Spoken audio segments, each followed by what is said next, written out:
dhano ema losogi. To king'iyo sirikal mar Kenya Kwanza sani nitiere proposals ma Rais William Ruto kata obedo ni sirikande bende national government ka nitiere gi weche mang'eny kabisa mag mibadhi. But nitie proposals ma bende oselos kaka wan gachiel miluongo ni review of the conflict of interest law masani ka in jatich mar sirikal obed national government kata obed county government to ok bi miyi thuolo mar mondo itim biashara kata mar mondo ibed supplier kata itim tender gi sirikal whether national or county government.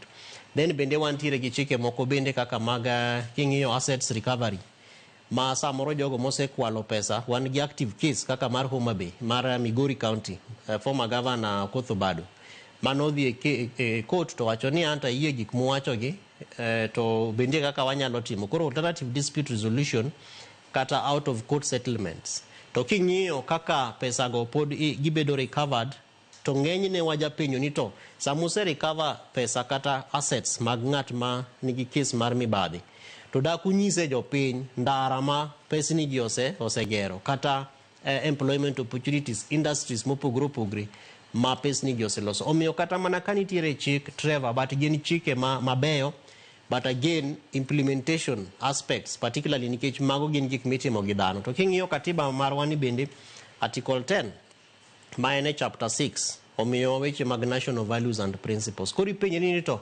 ang'ono momiyo kwadhi e sirikal mar kor gweng' kacha to ni ng'ato nyaka chiw asoya.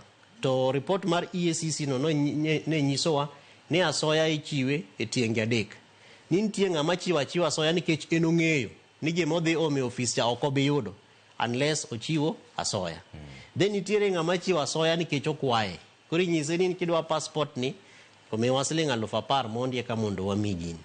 Then nitiere tieng' mar adek mar jogo ma en ong'eyo ang'eya ni mar mondo ayud gima dwaro ni to mana kaka itimoga kata okwaya kata ok okwaya to ang' achiwa asoya. Omiyo ineno ka nitiere lack of laxity e chik mar mondo bende o clarify ni to corruption ni kata mana mibadhi matimre ni ere kaka chik tudre kodgi to bende pok waneno actively ka chik tiyo maber e wi jogo ma kata against jogo ma osetudre gi weche mag mibadhi. Omiyo mano bende ok wane ka nitiere preventive measures kaka koro wanyalo tamo japiny ni sama idwa dhi chiwo mibadhi to ng'eni nitie action midhi kauni. To katieko kanyo Trevor bende wan gi challenge